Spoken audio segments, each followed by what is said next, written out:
যুক্তরাষ্ট্রের কেন্দ্রীয় গোয়েন্দা সংস্থা সিআইএ এর পরিচালক জন রেডক্লিফ গতকাল মঙ্গলবার রুশ কর্মকর্তাদের সঙ্গে বৈঠক করতে মস্কো গেছেন। এর আগে সর্বশেষ 2021 সালের নভেম্বরে রেডক্লিফের পূর্বসূরি উইলিয়াম বার্নস রুশ প্রেসিডেন্ট ভ্লাদিমির পুতিনের সঙ্গে বৈঠক করতে রাশিয়া সফর করেছিলেন। উইলিয়াম বার্নসের ওই সফরের মাত্র 3 মাসের মাথায় ইউক্রেনে আক্রমণ করে রাশিয়া, যে যুদ্ধ এখনো চলছে। তাই এবার প্রশ্ন দাঁড়াচ্ছে, জন রেডক্লিফের এই পুতিনের সঙ্গে সাক্ষাতের পরে পুতিন টার্গেট করবে কোন দেশ?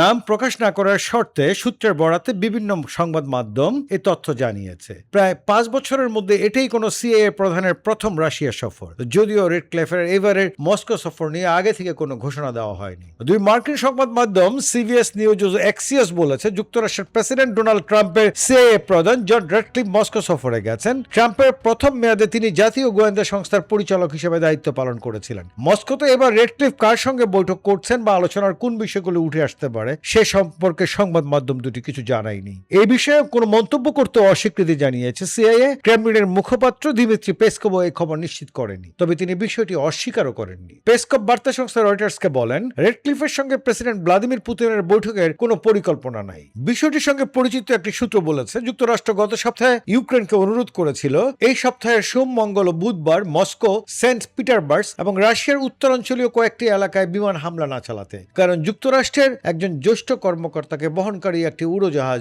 মস্কোতে যেতে পারে। সূত্রটি এই বিষয়ে আর কোনো তথ্য দিতে অস্বীকৃতি জানিয়েছে। ইউক্রেনকে দেওয়া যুক্তরাষ্ট্রের ওই বার্তার খবর প্রথম প্রকাশ করে ফিনান্সিয়াল টাইমস।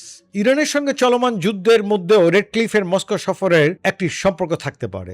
রেডক্লিফের মস্কো সফরের আগের দিন গত সোমবার যুক্তরাষ্ট্র সব দেশকে ইরানের সঙ্গে ব্যবসায়িক সম্পর্ক ছিন্ন করতে বলেছে, না হলে দ্বিতীয় পর্যায়ের নিরাপত্তা নিষেধাজ্ঞা আরোপের হুমকি দিয়েছে। গত ফেব্রুয়ারিতে ইরানের বিরুদ্ধে যুক্তরাষ্ট্র ইসরায়েলের হামলার জেরে শুরু হওয়া যুদ্ধের অবসান ঘটাতে তেহরানের উপর অর্থনৈতিক চাপ বাড়ানোর লক্ষ্যেই এই পদক্ষেপ নেওয়া হয়েছে।